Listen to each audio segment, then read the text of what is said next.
Salam, berjumpa lagi dengan saya Effendi Tobing dalam Boker Top Channel. Terima kasih untuk semua saudara sahabat yang dengan setia menyaksikan video-video saya. Semoga itu bisa menjadi berkat.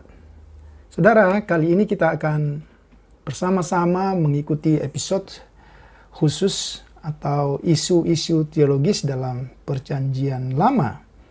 Kita akan belajar dari satu bagian yang terdapat dalam kitab Hakim-Hakim pasal yang ke-11. Pasal yang ke-11 secara keseluruhan, namun saya akan membaca 1-2 ayat dari pasal 11 yang saya baca mulai dari ayat 29 sampai dengan ayat yang ke-31. Lalu Roh Tuhan menghinggapi Yefta. Ia berjalan melalui daerah Gilead dan daerah Manasye, kemudian melalui Mispa di Gilead, dan dari Mispa di Gilead ia berjalan terus ke daerah Bani Amon. Lalu bernazarlah Yefta kepada Tuhan, katanya, "Jika engkau sungguh-sungguh menyerahkan Bani Amon itu ke dalam tanganku, maka apa yang keluar dari pintu rumahku untuk menemui aku, pada waktu aku kembali dengan selamat dari Bani Amon, itu akan menjadi kepunyaan Tuhan, dan aku akan mempersembahkannya sebagai korban bakaran." Saudara, isu teologis yang kita bahas kali ini ialah tentang korban Yefta. Yefta mempersembahkan putrinya sebagai kurban bakaran. Benarkah demikian? Kalau kita memperhatikan teks-teks ini, ayat-ayat mulai dari pasal 11 sampai ayat yang ke-40, dari pasal 11 ayat 1 sampai ayat yang ke-40, maka itu menjadi salah satu pertanyaan yang seringkali dipersoalkan oleh banyak orang. Sekali lagi, Yefta mempersembahkan putrinya sebagai kurban bakaran. Itu juga menjadi pertanyaan. Benarkah demikian? Kalau kita memperhatikan kitab Hakim-Hakim, memang sebagaimana yang telah saya katakan pada episode sebelumnya, itu adalah satu persoalan yang menjadi pertanyaan karena ada banyak kejadian-kejadian atau peristiwa-peristiwa dalam kitab Hakim-Hakim ini yang sungguh-sungguh di luar nalar manusia atau sesuatu yang tidak seharusnya terjadi demikian. Sehingga banyak para teolog atau orang Kristen mencoba memberikan tanggapan-tanggapan yang tentu kita harus kembalikan kepada konteks dan teks Alkitab itu sendiri. Pertanyaan ini menjadi pertanyaan yang sungguh-sungguh juga banyak mendapat jawaban-jawaban yang berbeda-beda. Benarkah Yefta mempersembahkan putrinya sebagai kurban bakaran atau hanya sebagai kurban dalam arti putri Yefta itu hanya menjadi seorang hamba Tuhan, dan seterusnya. Sebelum kita lebih lanjut membahas tentang isu ini, maka kita perlu mengetahui sedikit latar belakang kehidupan Yefta.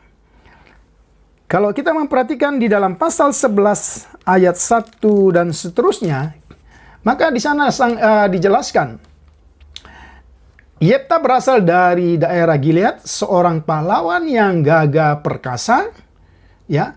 Tetapi ia anak seorang perempuan sundal dengan ayahnya yang bernama Gilead.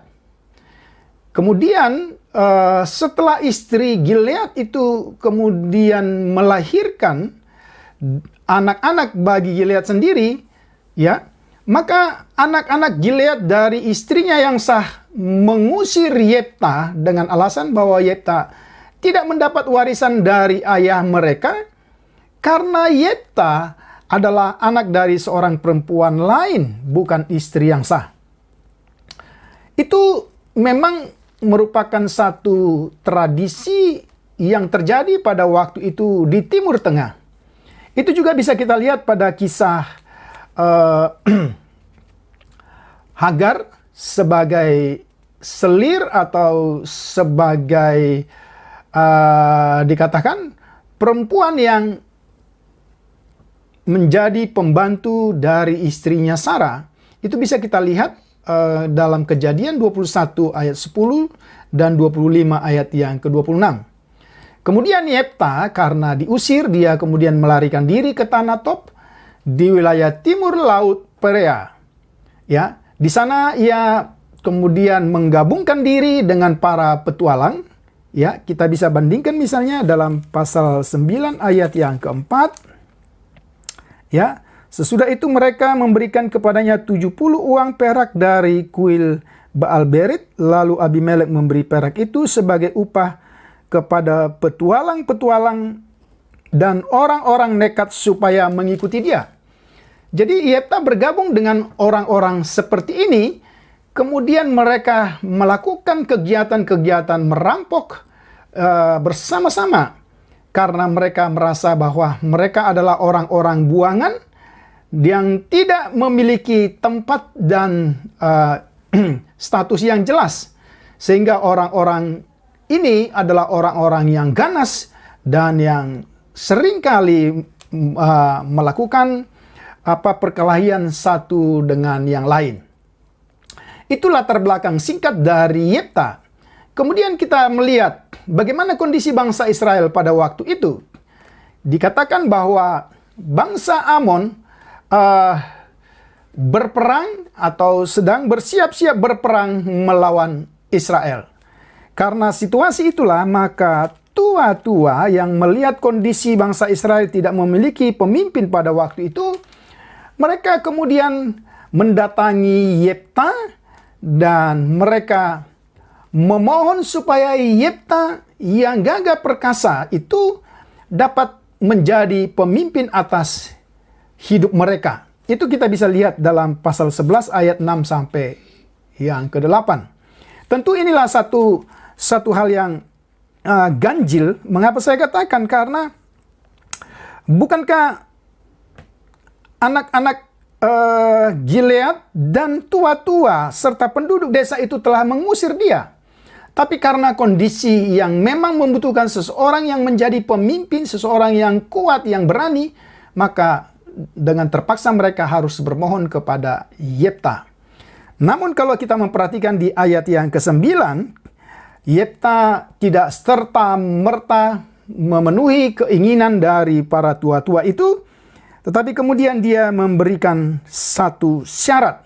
Dia katakan, jadi jika kamu membawa aku kembali untuk berperang melawan Bani Amon, dan Tuhan menyerahkan mereka kepadaku, artinya Yefta memberikan syarat, jika memang Tuhan memberi kemenangan ya kepada Yefta, maka itu sebagai tanda bahwa Yefta memang akan menjadi pemimpin mereka. Dalam jawaban atau persyaratan yang diberikan oleh Yefta ini, ada satu keyakinan bahwa sesungguhnya Tuhan akan memberikan kemenangan bagi Israel melalui tangannya. Kemudian dikatakan Yefta dalam ayat yang ke-11, kemudian menjadi hakim atas Israel. Kalau kita memperhatikan di dalam ayat yang ke-11, ada satu tindakan yang dilakukan oleh Yefta di hadapan keluarga maupun di hadapan seluruh bangsa Israel, di mana Yefta membawa seluruh perkaranya itu ke hadapan Tuhan. Ya, apa yang ingin dikatakan? Dikatakan Yefta membawa seluruh perkaranya itu ke hadapan Tuhan di Mizpah. Tentu ini di depan publik, di depan orang Israel, di depan orang-orang yang termasuk orang-orang yang mengusir dia pada waktu itu, bahwa sesungguhnya keinginan dia untuk kembali dan keinginan dia untuk menjadi pemimpin bukanlah ambisi pribadi, tetapi atas permintaan tua-tua dan rakyat pada umumnya. Namun akhirnya Tuhanlah yang akan memberi tanda dan memberi ketetapan bahwa dia menjadi hakim atas Israel. Dari bagian ini kita melihat bagaimana Yefta memiliki prinsip supaya ketika ada terjadi sesuatu, bangsa Israel tua-tua dan seluruh orang yang menyaksikan Yefta dapat melihat bagaimana keputusan ini sesungguhnya adalah keputusan bangsa Israel dan Tuhan yang berperkara atas keputusan ini. Nah, kemudian setelah dia menjadi seorang hakim, kemudian dia mengutus utusan-utusan kepada Raja Bani Amon dengan pesan-pesan yang luar biasa. Kalau kita memperhatikan pada pembacaan mulai dari ayat 13 dan seterusnya dari pasal 11, maka di sana Bani Amon menjelaskan kepada utusan, ya, kepada utusan-utusan yang diutus oleh Yefta, apa yang menyebabkan mereka menyerang Israel. Di dalam ayat 12 sampai 13, Bani Amon menjelaskan alasan mereka menyerang Israel karena Israel merampas milik mereka. Kemudian pada bagian selanjutnya, Yefta memberikan jawaban bahwa perlakuan Israel itu sesungguhnya adalah sebagai akibat perlakuan Amon dan bangsa-bangsa yang menghalang-halangi perjalanan mereka atau perjalanan bangsa Israel memasuki tanah Kanaan. Itu kita bisa lihat di ayat yang ke-14 sampai dengan ayat yang ke-20. Nah, dengan demikian bukankah Yefta memiliki satu pengetahuan yang cukup baik tentang sejarah bangsanya, tentang perbuatan Tuhan atas hidup mereka. Kita lihat di dalam pembacaan ini. Kemudian dia juga mengatakan bahwa kepemilikan tanah Bani Amon semata-mata bukan karena ambisi bangsa Israel, bukan karena kehendak bangsa Israel, tetapi itu adalah perbuatan Tuhan. Itu kita bisa baca dalam pasal 11 ayat yang ke-21 sampai 23. Dan kemudian kalau kita memperhatikan di ayat yang ke-24, ya, di situ lagi-lagi Yefta menjelaskan bahwa kalau bangsa Israel dapat mengalahkan Bani Amon, itu juga karena kehebatan, keluar biasaan Tuhan Israel yang dapat mengalahkan Allah orang Amon yang bernama Kamos. Artinya dalam jawaban-jawaban yang diberikan oleh Yefta itu terhadap Bani Amon, Yefta menjelaskan tentang Tuhan yang melebihi ilah-ilah termasuk Kamos yang adalah dewa-dewa yang disembah oleh Bani Amon. Nah, kita lihat kemudian jawaban yang ketiga dari ayat 25 sampai dengan ayat 26. Di situ juga Yefta menjelaskan perbuatan-perbuatan Tuhan yang luar biasa. Ya, kalau saudara baca di dalam ayat 25 sampai 26, bagaimana Tuhan berkuasa atas Balak dan atas Raja Moab dan atas bangsa-bangsa lain. Ya, sehingga kalau kita memperhatikan di dalam ayat yang ke-27 sampai 28, Tuhan adalah hakim yang adil yang menjadi hakim pada hari ini antara Israel dan Bani Amon. Jawaban-jawaban yang diberikan oleh Yefta kepada Bani Amon disimpulkan dengan superioritas Tuhan atas hidup bangsa Israel, tetapi juga atas Amon. Saudara, ini yang kita lihat sebagai latar belakang Yefta, tetapi juga sekaligus yang menjelaskan kondisi bangsa Israel setelah Yefta memimpin mereka dan memberikan jawaban-jawaban atas pertanyaan-pertanyaan yang dilontarkan oleh Bani Amon terhadap bangsa Israel yang menurut mereka telah merebut tanah yang seharusnya mereka miliki. Ini yang bisa kita lihat dalam bacaan ini. Kemudian kalau kita memperhatikan selanjutnya, sesuai dengan teks yang saya bacakan tadi, ya, kita memperhatikan di situ bagaimana sesungguhnya kita bisa memahami nasar Yefta. Apakah betul-betul Yefta mempersembahkan putrinya sebagai kurban bakaran atau bagaimana? Kalau kita memperhatikan di ayat yang ke-29, setelah Yefta menjelaskan dan memberikan jawaban atas semua pertanyaan-pertanyaan dan keberatan-keberatan Bani Amon terhadap bangsa Israel, maka dikatakan roh Tuhan menghinggapi Yefta sehingga ia mulai melakukan perjalanan dan mempersiapkan diri untuk melakukan peperangan. Disinilah kita lihat nasar yang diucapkan oleh Yefta. Yang menjadi pertanyaan, memang kalau kita memperhatikan, saudara, kalau kita memperhatikan misalnya di dalam kitab-kitab lain, misalnya di dalam Ulangan 18 ayat 9 sampai 10, jelas bahwa mempersembahkan kurban bakaran atau mempersembahkan anak sebagai kurban bakaran adalah satu kekejian di mata Tuhan. Itu satu. Tetapi di sisi lain, kalau kita memperhatikan, saudara, ketika seseorang bernasar, misalnya kalau kita membaca di Imamat 27, Ulangan 23, ayat 21 sampai 23, Pengkhotbah 5 ayat 3 sampai 4, Mazmur 66, saudara nanti bisa lihat di PPT saya. Di sisi lain, setiap nasar harus dibayar. Jadi ada dilema di situ, ya. Di satu sisi dikatakan bahwa Yefta bernasar, ya, bernasar, dikatakan nasarnya bahwa maka apa yang keluar dari pintu rumahku untuk menemui aku pada waktu aku kembali dengan selamat dari Bani Amon itu akan menjadi kepunyaan Tuhan dan aku akan mempersembahkannya sebagai korban bakaran. Tidak ada kata lain selain kata korban bakaran.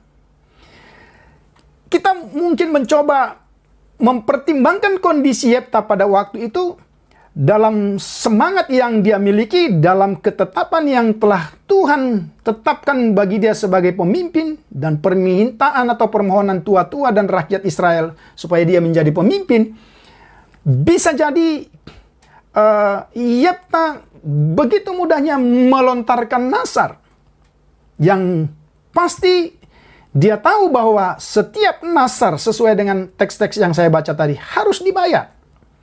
Dia tidak pernah menyadari bahwa yang keluar dari pintu rumahnya yang pertama sekali ketika dia pulang berperang adalah putri yang dikasihi.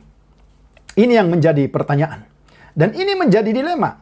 Di satu sisi sangat jelas di kitab Ulangan tadi tidak diperkenankan memberi kurban atau persembahan berupa anak kepada Tuhan karena itu adalah kekejian dan merupakan perbuatan-perbuatan bangsa-bangsa yang tidak mengenal Tuhan. Tapi pada sisi lain, setiap nazar harus dipenuhi. Dan kalau kita memperhatikan pembacaan ini, jelas sekali bahwa apa yang tidak pernah dibayangkan oleh Yefta itulah yang terjadi. ketika dia kembali dari peperangan, yang pertama sekali menyambut dan keluar dari pintu rumahnya adalah putri yang dikasihinya. Nah, ini yang kita perhatikan, saudara. Dan ketika itu terjadi, apa yang akan terjadi? Ia harus membayar nasarnya. Nah, ini sesuatu yang tidak mudah dipahami dan diterima oleh semua orang. Saudara yang mendengarkan pun boleh memilih antara satu dari dua pandangan. Ada satu pandangan yang mengatakan sesungguhnya bahwa Yefta tidak mempersembahkan anaknya sebagai kurban bakaran. Tapi sama halnya dengan Hana yang mempersembahkan Samuel menjadi nabi, menjadi imam, menjadi hamba Tuhan. Tapi rasa-rasanya ketika kita mencoba menerima pandangan ini, kita sulit untuk mencocokkannya dengan konteks yang ada pada waktu itu. Dan kalau kita memperhatikan pada bagian ini, kita melihat apa yang menjadi sikap dari anak yang dikasihi. Memang tidak dijelaskan dalam teks apakah putri yang dikasihi itu mengerti betul apa yang menjadi nasar dari ayahnya. Tetapi hanya ada satu permintaannya. Ketika nasar itu harus dipenuhi meskipun tidak dengan pengetahuannya. Kalau kita perhatikan ayat 37.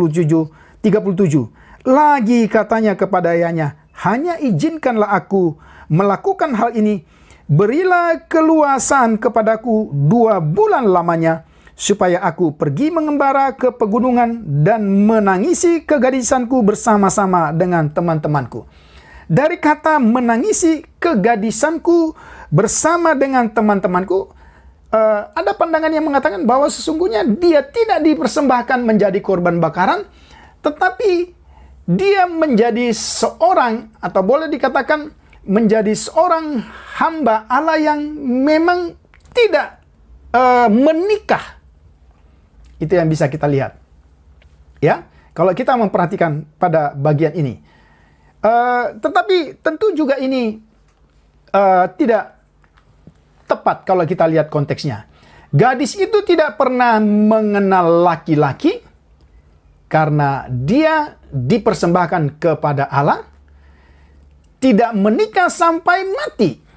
Ada pandangan yang kedua seperti itu. Satu, pandangan seperti Hana mempersembahkan Samuel. Kemudian yang kedua, bahwa gadis itu atau anak dari Yefta itu tidak menikah sampai mati. Tapi kita harus tunduk kepada konteks bagian firman Tuhan ini.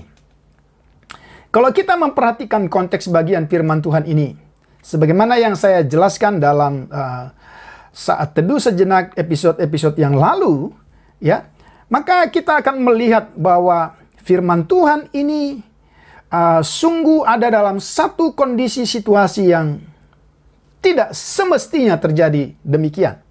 Kalau kita memperhatikan ada 2 kali di dalam kitab ini yang menyatakan bahwa setiap orang melakukan apa yang benar menurut pandangannya sendiri. Artinya, peraturan hukum Taurat, ketentuan Tuhan tidak lagi berlaku. Ya, pasal 17 ayat 6, pasal 21 ayat 25. Tetapi kemudian selain itu, di dalam konteks kitab Hakim-Hakim, ada 7 kali dikatakan bahwa anak-anak Israel atau bangsa Israel melakukan apa yang jahat di mata Tuhan. Itu terus-menerus terulang. Dengan demikian, kita bisa menempatkan kitab Hakim-Hakim termasuk peristiwa Yefta yang menyampaikan nasar kepada Tuhan itu dalam konteks kegagalan bangsa Israel. Maka dengan demikian, mau tidak mau, sadar atau tidak sadar, maka pandangan yang sesungguhnya benar menurut konteks firman Tuhan, ya, Yefta benar-benar mempersembahkan anaknya sebagai kurban bakaran. Karena itulah yang dikatakan oleh teks pasal 11 ayat 31, katakan, Maka apa yang keluar dari pintu rumahku untuk menemui aku pada waktu aku kembali dengan selamat dari Bani Amon, itu akan menjadi kepunyaan Tuhan, dan aku akan mempersembahkannya sebagai korban bakaran. Memang ini satu hal yang sulit kita terima, karena di satu sisi Tuhan jelas-jelas memberi larangan, tapi di sisi lain Tuhan memberi perintah. Dan kemudian kalau kita lihat konteks kitab Hakim-Hakim dengan 7 ayat yang saya bacakan tadi, dan saudara bisa lihat di PPT nanti, maka mau tidak mau kita harus berkata bahwa meskipun itu sesuatu hal yang tidak dapat diterima, itu satu konteks kegagalan bangsa Israel yang juga berakibat kepada kegagalan seorang hakim yang bernasar tanpa memikirkan akibatnya. Maka sekali lagi dapat disimpulkan bahwa Yefta mempersembahkan anaknya sebagai kurban bakaran. Sekali lagi sebagaimana saya katakan tadi, bisa jadi saya dan teman-teman saudara yang mungkin juga mempelajari teks konteks ini, kita bisa berbeda pandangan. Tetapi mau tidak mau, kita harus tunduk kepada konteks bagian firman Tuhan. Dari 2 pandangan yang berbeda yang saya sampaikan tadi, rasa-rasanya tidak ada tempat dalam konteks kitab Hakim-Hakim. Karena konteks kitab Hakim-Hakim ada dalam bingkai kegagalan bangsa Israel di mata Tuhan. Biarlah kiranya pertanyaan-pertanyaan atau isu-isu yang termasuk yang kita bahas hari ini bisa menjadi kajian, juga bisa menjadi pelajaran bagi kita untuk kita bisa memiliki pandangan yang sungguh-sungguh berdasarkan kebenaran firman Tuhan. Tuhan Yesus memberkati semua saudara, sahabat yang saya kasihi dalam Tuhan Yesus Kristus. Salam.